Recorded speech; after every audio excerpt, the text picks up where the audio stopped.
Dear, आज मैं आपको समझाने जा रही हूँ पर्यावरण अध्ययन से आपका क्या अभिप्राय है और प्राथमिक स्तर पर पाठ्यक्रम के क्षेत्र के रूप में पर्यावरण अध्ययन का क्षेत्र का वर्णन कीजिए।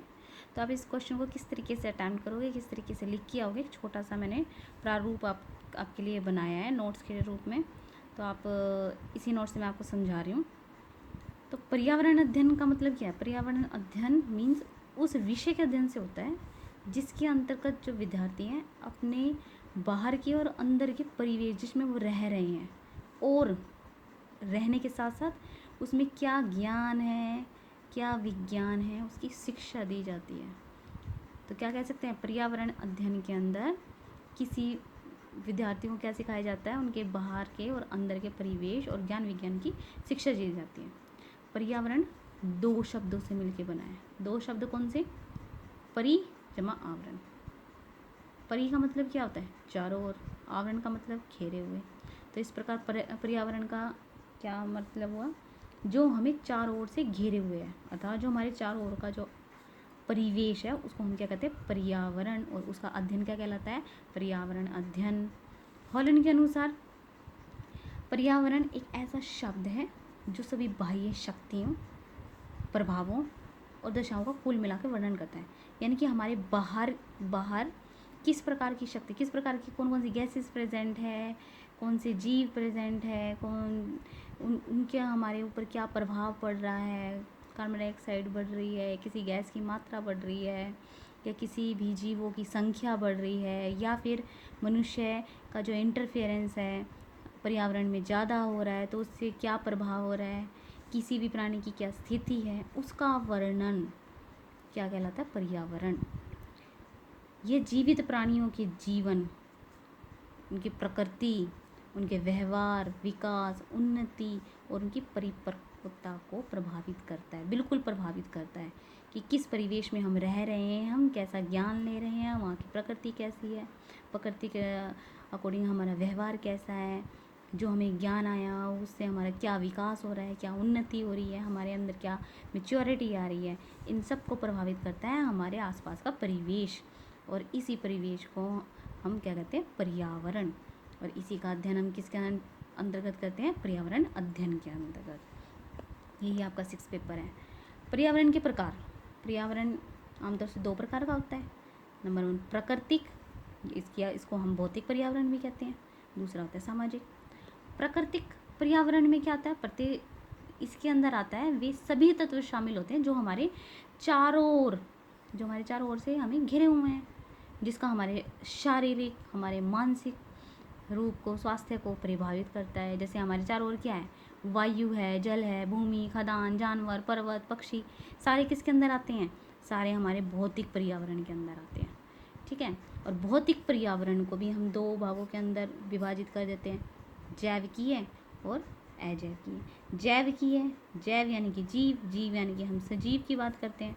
तो जितने भी सजीव हैं, पेड़ पौधे, पशु पक्षी, सूक्ष्म जीव, ये सभी सजीव, इनका पर्यावरण के अंदर क्या रोल है, क्या इनका भूमिका है, ये हमारे ऊपर कैसे प्रभाव छोड़ते हैं, या इनका आपस में क्या प्रभाव होता है। अजैविकीय पर्यावरण के अंदर आता है जितने भी निर्जीव चीज़ें होती हैं।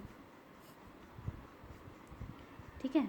तो इनका जीव जंतुओं के ऊपर क्या प्रभाव पड़ता है, पशु पक्षियों के ऊपर क्या प्रभाव पड़ता है, हमारे जीवन के ऊपर क्या प्रभाव पड़ता है। ठीक है। तो इसके अंदर ये आते हैं। और उसके बाद है सामाजिक पर्यावरण। सामाजिक पर्यावरण यानी कि जिस समाज के अंदर हम रह रहे हैं, यानी कि ये किसको प्रकट करता है? ये प्रकट करता है संबंधों को। ठीक है।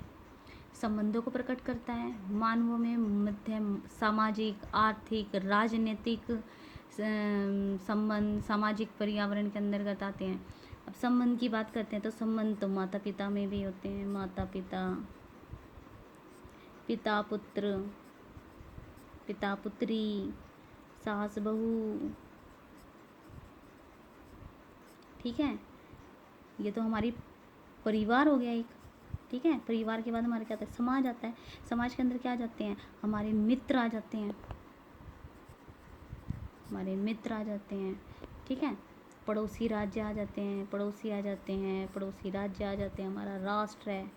इसके प्रति भी। तो ये हम किसके अंतर्गत पढ़ते हैं, सामाजिक पर्यावरण के अंदर पढ़ते हैं। आगे आता है कि पर्यावरण से संबंधित जो ये सामाजिक पर्यावरण है, ये सब्जेक्ट कक्षा 1 से लेकर कक्षा 5वीं तक एनसीईआरटी के अकॉर्डिंग पढ़ाया जाता है। ठीक है, तो इसलिए इसको हम दो भागों में विभाजित करते हैं, एक तो प्रकृति से संबंधित पक्ष और एक मानव से संबंधित पक्ष। तो एनसीईआरटी ने इस विषय का वर्गीकरण कर दिया कि पर्यावरण अध्ययन 1 जिसके अंदर सामाजिक अध्ययन आता है, और दूसरा है पर्यावरण अध्ययन 2 जिसके अंदर विज्ञान आता है।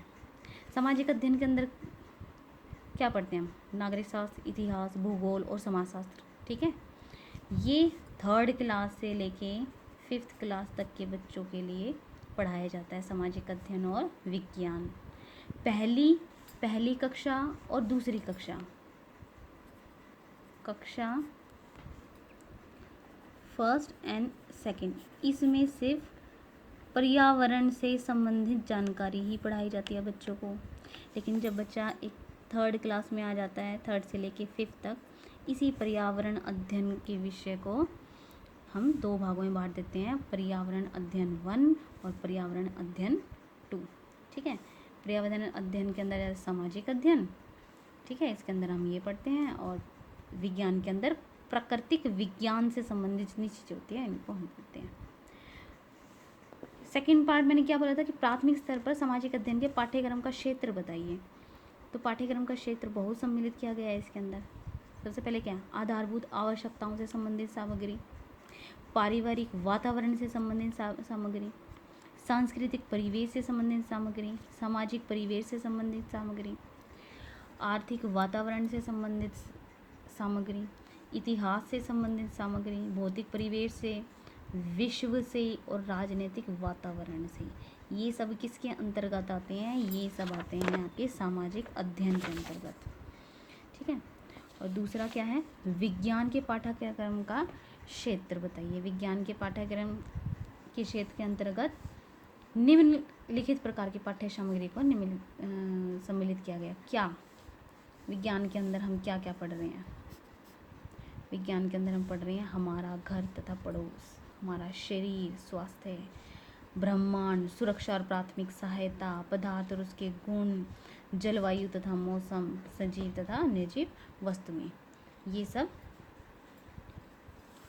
3rd क्लास से लेके 5th क्लास के बच्चों को एनसीईआरटी में शामिल किया गया है।